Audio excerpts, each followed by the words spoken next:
And my guest is on the phone. Hello. When grandmothers speak, the world listens. When the grandmothers lead, the world will heal.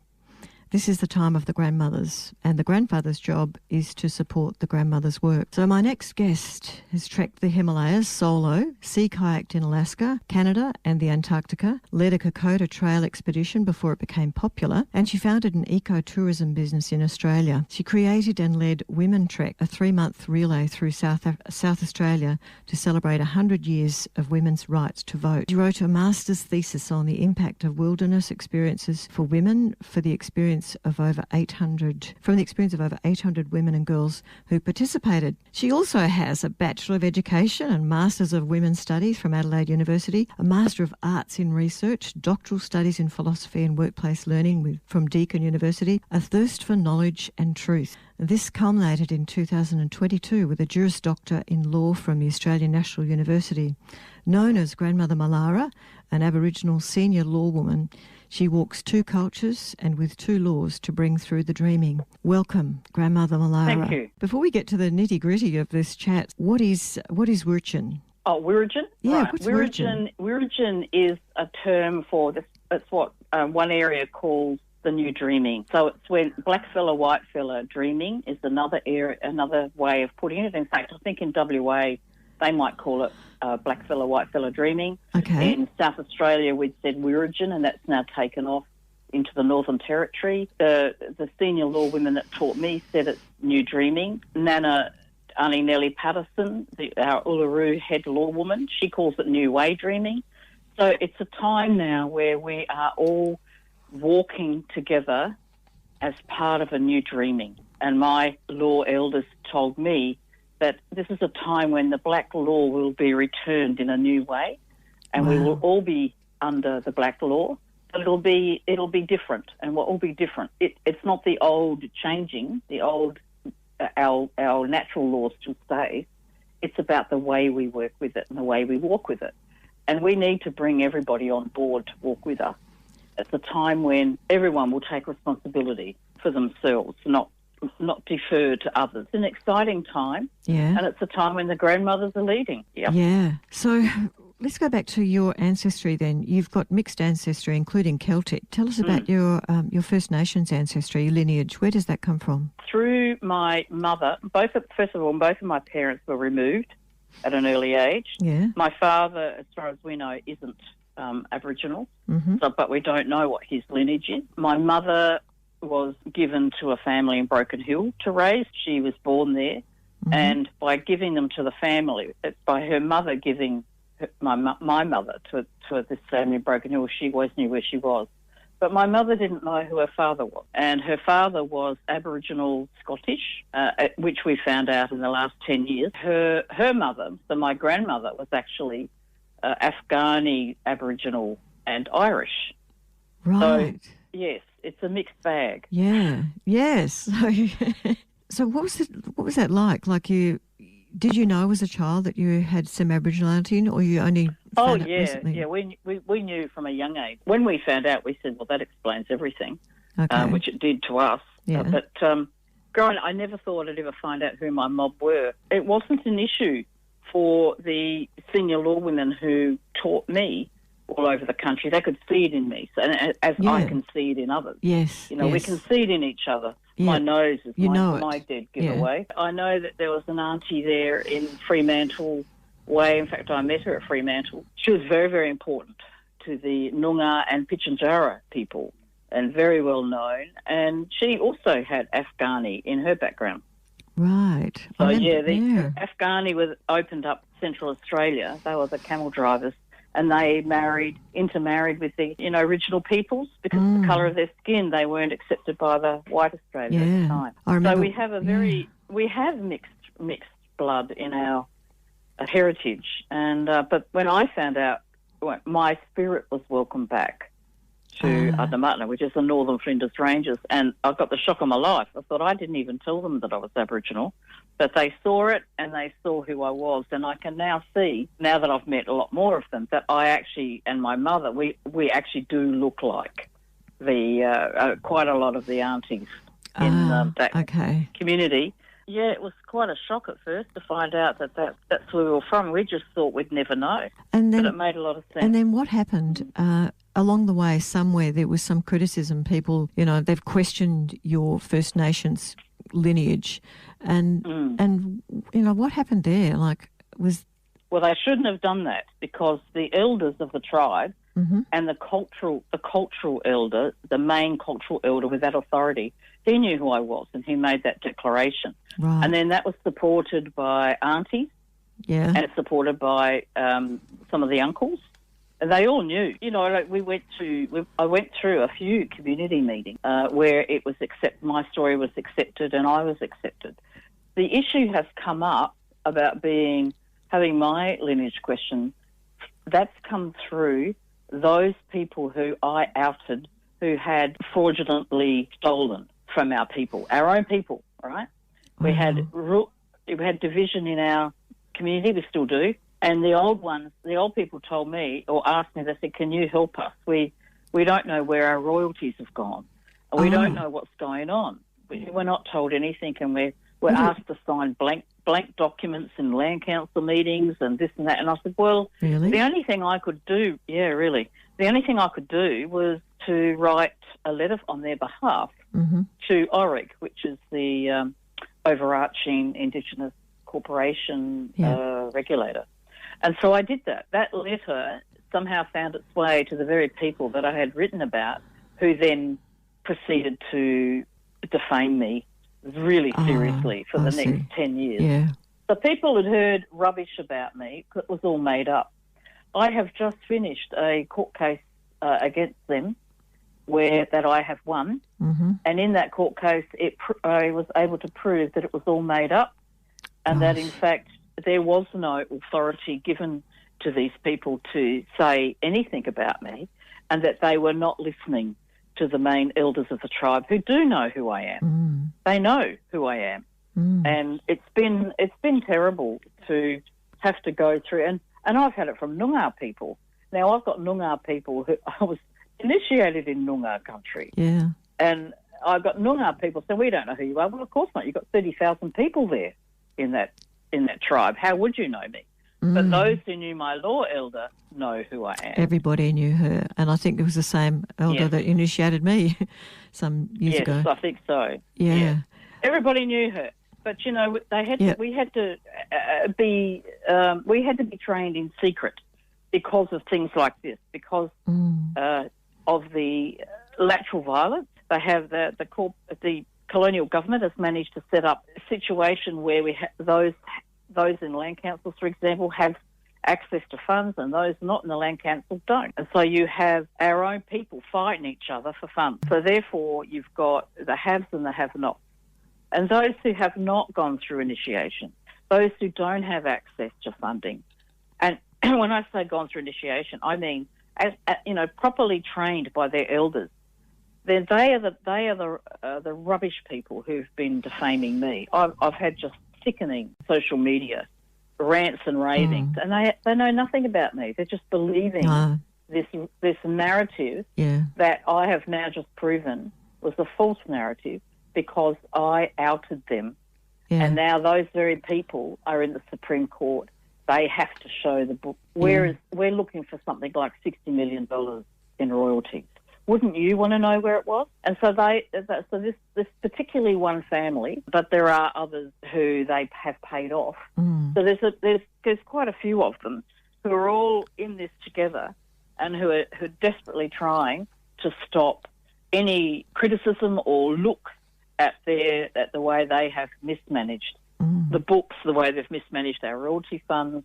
And so we've got a lot of people very poor, very, very poor, and they ought not to be that poor. There ought to be a sharing and a caring of the royalties for starters, let alone anything else. And I also discovered a company had been formed, unbeknownst to anybody else except the one family. They formed a company that then took our funds, our royalties from all the other mines except the uranium mines. The uranium mines are the big one, and that's the one that's in the court now, those royalties. Wow. But the other mine, the smaller royalties from them, was being channeled through this company set up by this one family who defamed me. They've got tentacles everywhere, and they're involved in media themselves. So they were able to. They spent a lot of time. They had nothing else to do, writing to every other Aboriginal land council or corporation, saying that I'm not who I say I am, this and that and the other. It was terrible, and not only hurt me, it hurt my elders, and it hurt my community. Yeah. It hurt my sisters. We all got on really well, and there was a great love there. But it's been treacherous, and unfortunately, it's harmed a lot of people, not just me. So wow. I'm saying on broadcast with you that it was not true. Yeah. That it was a propaganda campaign to rubbish me. Yeah, I mean, I know from my knows who you are. And you talked at some stage about lower astral and a higher astral and a different vibration. And I mean, I know certain people are at a different vibration, and that's all they can see and feel and be. It's up to us to keep our vibration high and lift our vibration so that they can actually lift theirs maybe and have some epiphany or an awareness of and a conscience that comes out. That's right. They'll have no peace unless they do. There'll be no inner peace if they do not change the way that they are thinking and the way that they're living. And how does that work if you're a First Nation person and you work on your law, LORE, not LAW? How would that affect them for this lifetime, or if they're, another lifetime, if you believe in that? I think it's going to take a couple of generations. Our natural law is the source of our law. Yes. I mean, yes, we come under spiritual law, LAW, the universal law, but the natural law is the source of our law. We are the land. The land is us. Yep. So if the land is captured by land councils, or it's captured by the government or by mining entities, we lose our connection to the source of our law, and it changes. So we have landscapes that have changed through mining, where song lines have been interrupted and dreaming tracks are confused because of mining. Yes, so tell us about that, about these new, about the song lines. I don't know where your reach is, but I can tell you in WA that one, and this was one time I was there actually in Noongar country, that auntie sent out an uncle. I don't want to name them because uncle's still alive, even though auntie's not. Yep. Sent out uncle, an eminent elder, up north to the Pilbara, because that was part of his country, to try and heal the conflict in the community there through mining. Because what had also happened that Auntie had said was the song lines have been interrupted and the spirits are unhappy. Spirits are not happy at all, and that's got to be cleared up and cleaned up. I don't know how successful Uncle was, but I do know that the Pilbara is a very rich region, that the people there get a reasonable amount of royalties, but they too had to be helped through special administration from OREC, just as our people. So my mob have been under special administration since March 2020. Thank goodness, because they were just taking everything. They were stripping us bare. And finally we were able to get some help. Someone step in, take the reins and investigate what is going on. And they found, for example, a labyrinth of bank accounts. And they found 13 credit cards linked to this one company. That was the family. Yeah. They also found that the CEO, CEO, whatever he is at any point in time, had a credit card with a $2 million daily limit. Wow. Go figure. I don't think anybody in the world has that kind daily of limit credit card. Yeah, $2 million daily limit. Against what, we don't know, because there was no money in the corporation's bank account, and there's been a big tracking of money up till now, and now we're saying, and the Supreme Court agrees, you as the Master Trust managing our royalties from the uranium mine have to show the books. We want to know where are the royalties? Where have they gone? And does this happen in other Yes, it's happening in other communities as well. So tell us, this is bringing me to the Uluru Statement and this change to the Constitution. So how does that fit in? Is that similar to what you've just been talking about? Yeah, yes, it is in a way, because the Uluru Statement was written by only 5 people, Yeah. Two of them I know was Professor Marcy Langton and Noel Pisser. And a third one was Loretta O'Donoghue. So that's three of the five. Megan Davis, was she there? No, she wasn't. She was a co-chair of the Reconciliation Council. Okay. She wasn't one of the authors of the Uluru Statement that I know of. I'm told there were five that wrote it. Yeah. But the other co-chair of the Reconciliation Council, the person who came up with the idea of the voice, is actually a Jewish Australian. He is a high-level lobbyist of the government, and he is the president of the Australian Jewish Society. He is the one, Mark Liebler, who came up with the idea of the voice. It didn't come from our people. Right. None of them.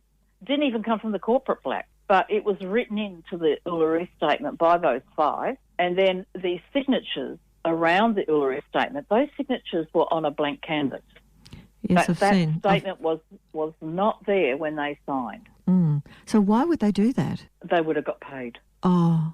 And I know that I went to Tribal Council in the Central Desert in July last year. Yeah. And look, I thought the Uluru Statement was a masterpiece myself. I thought, you got this agreement from going around to all 250 odd, in First Nations. Yeah, they've been all around Australia. That's extraordinary. Yep. Well, they did go around Australia, but that's not where it came from. They just did that as part of an exercise.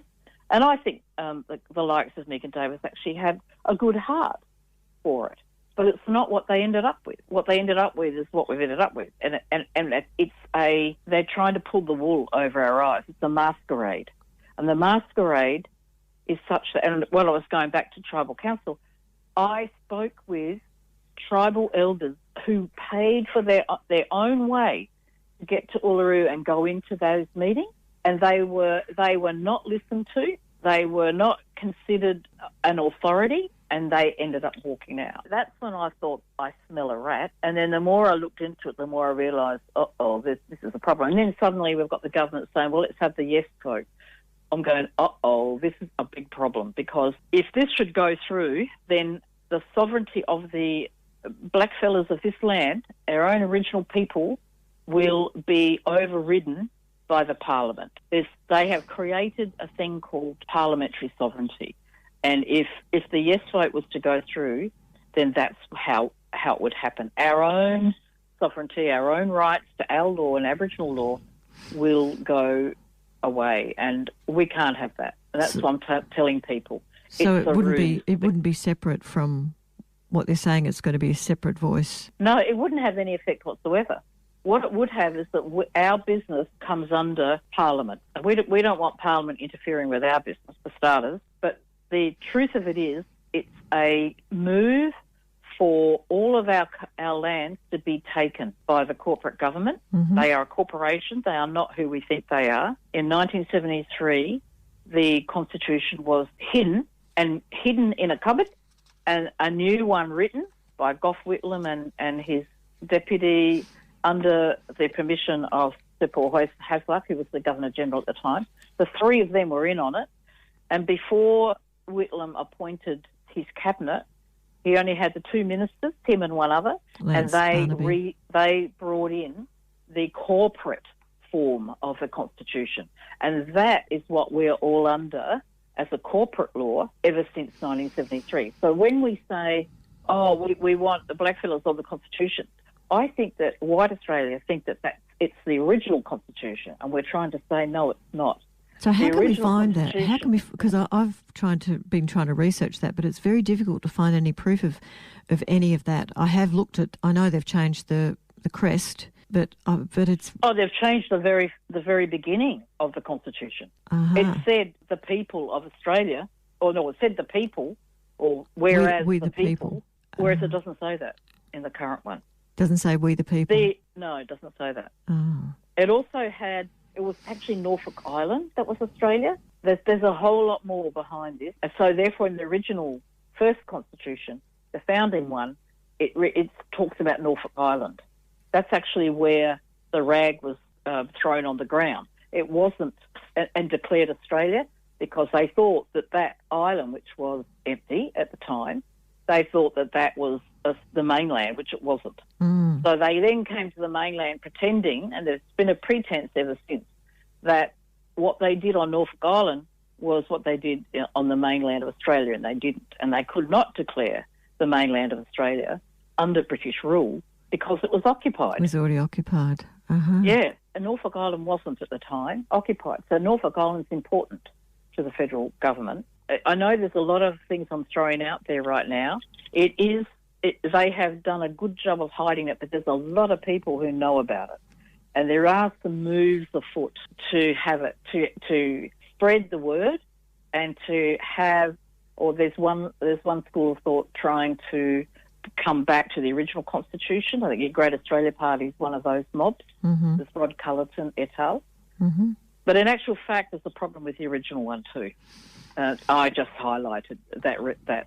Oh, and another problem was that the original one, it was signed by all the premiers of the states then. It didn't get back to London for Queen Victoria to sign before she died. So it actually wasn't signed by the reigning monarch. So there's a question mark about whether that's even legal. So there's a lot of questions.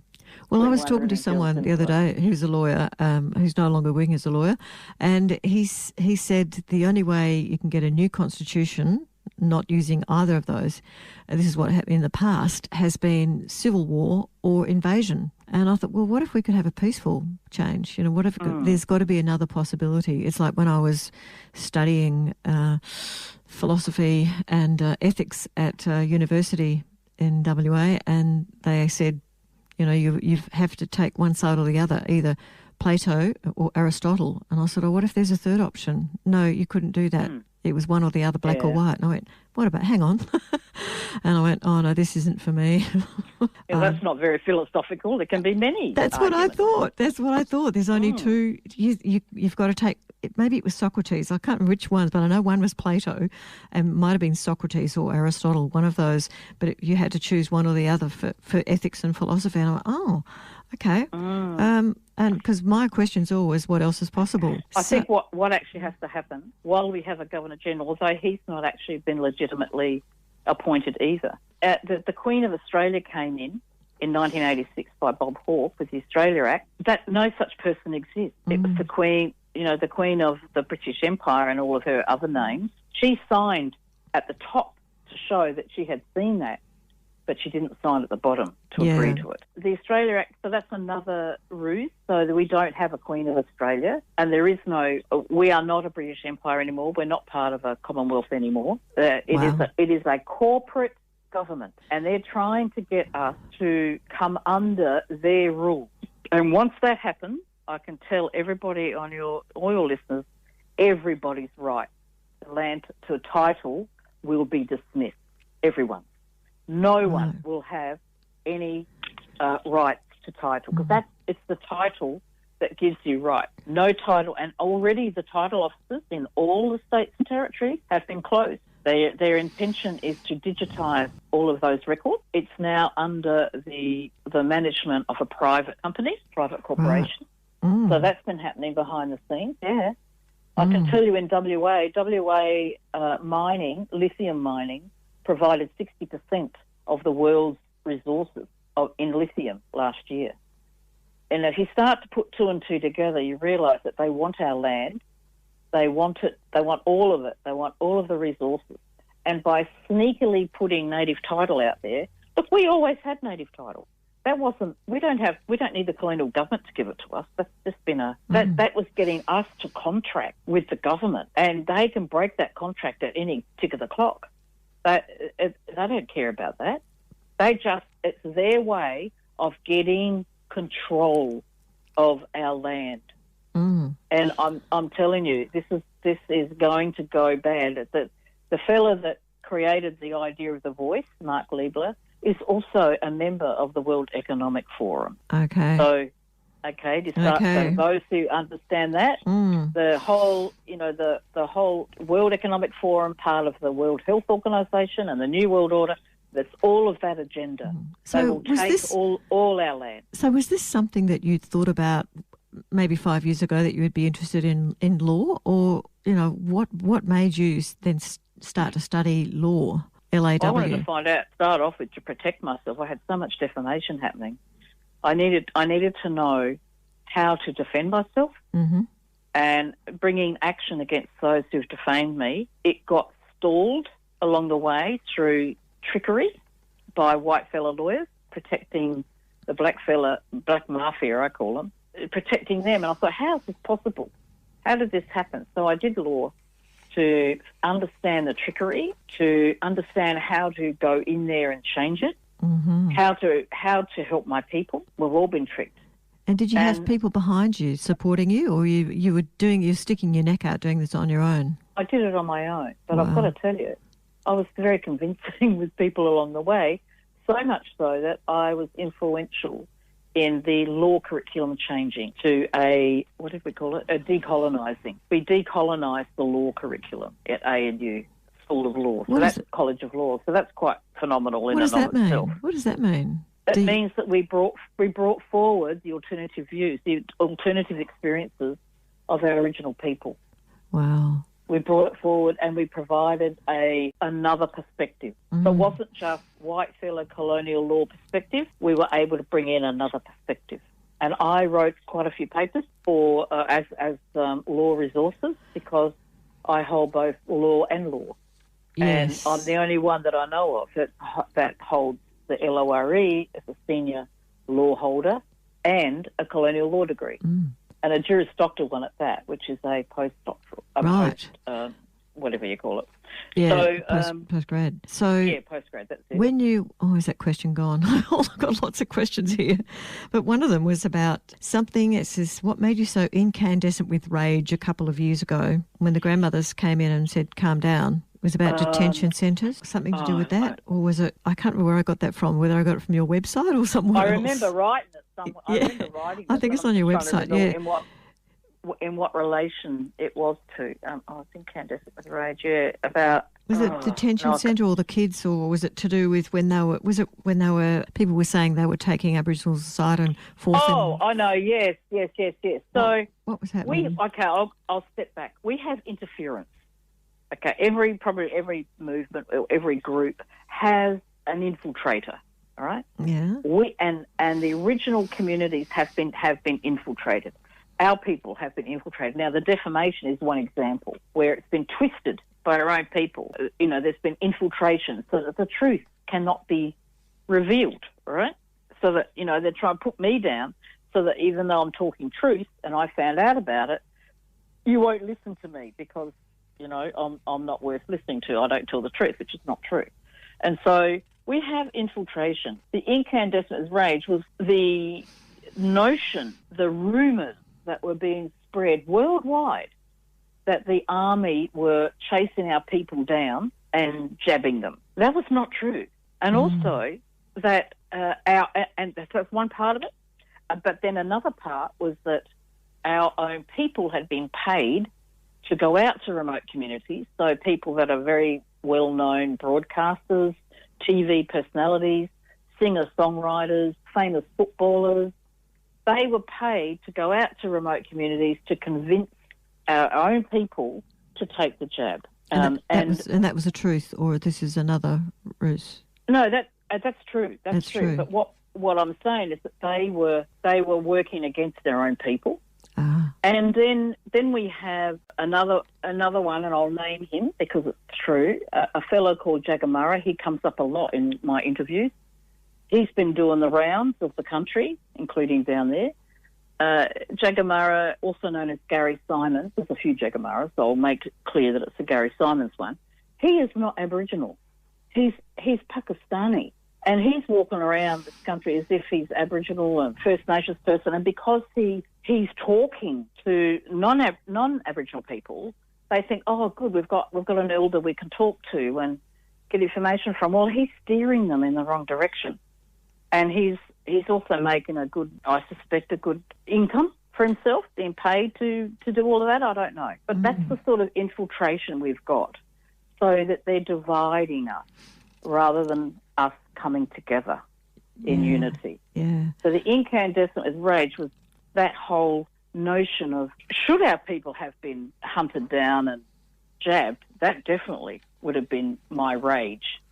But then too was, oh, hang on, that's just one or two people saying that, but it's not true, because I did my investigations. I've got contacts everywhere, and I sent a message stick through to some of those communities, only to find that they didn't know anything about what we were talking about. Oh, I said, no, that didn't happen here. They're helping us with getting, like if it was an army deployment, then that army deployment was helping them to distribute food and medical supplies.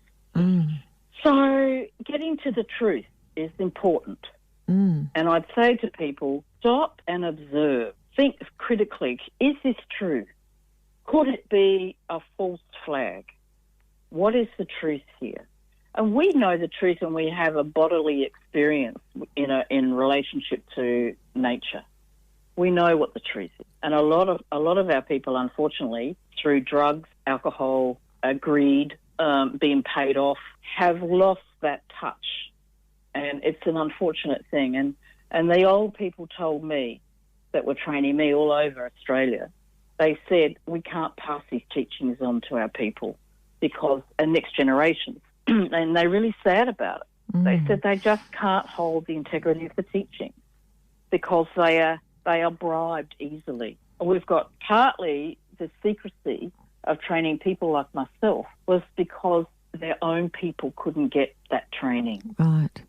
Because you didn't grow up in a community, so you didn't have that background of, I'm going to be taught by the elders of this community that I've grown up with. So you've actually been taught by elders across the whole country. Yep, including in my community, quietly, but yes. Yeah. Right across the country. And I can look back now and see what they were doing, but I didn't at the time. They just said, now go to that one there and then go to that one there. So I've learnt from the Kimberley law woman, the Larrakia law woman, Waka Waka law woman, Yuan law woman, a Namatna law woman, Noongar law woman. And I've probably forgotten some. Yeah. Sorry, apologies to the aunties I've forgotten. Yeah. And also some of the men. And this is another thing our people don't understand, that just because I'm female doesn't mean I only learn from the women. Sometimes the men will pass on some knowledge because it's something they're holding to pass on. But because it doesn't mean it has to be passed on only to men. It's a particular knowledge that they might hold that has to be passed on to the right person. And I know that I'm not the only one, but I'm the one that's speaking up now, and I have both laws to protect myself and also to say to people, it's confusing, but we are being told that, this would be good for our mob, and, it's about time we looked after them. Well, this is not looking after us at all. It's not going to change a thing. It'll only benefit those who are already the elite blacks. Okay. And look, good luck to them. I'm not really against them, but don't go making decisions for the whole lot of us based on your perspective, because your perspective is different. What it is doing, this whole voice movement, is dividing us, all of us. Right. Okay. Well, I wanted to ask you one other thing about the amethyst grid. What do you know about the amethyst grid? Oh, yeah. So the amethyst grid is a new grid vibrating really strongly now, and it's been put all around. It's been put into Australia. So we're vibrating at an amethyst grid frequency. And how that came about was a few of us put a few elders, now quite older ones, and some have passed. So it's a previous generation who took it upon themselves to put a piece of amethyst. It's got a particular coding on it. I can't tell you what that is. No. But it's got a particular coding, and that coding has been put onto each piece of amethyst and placed strategically all around the country. Okay. And beautiful. in the country, in the centre as well. So we've got we have that amethyst grid is sung up every day by the elder who's the keeper of that law. And so what does sung up mean? Of that knowledge. So if it's sung up, does that mean they keep getting more... It's tuned. If we think about music, we tune, how you tune a note, and then that note vibrates beautifully, perfectly, perfect pitch. Yep, and it's a bit like if you go into a music store, there's all these guitars on the wall. Yeah. If you were to pick, or pluck, sorry is the word, pluck the chord of A, all of the A's will vibrate in the music store. Right. It's like that.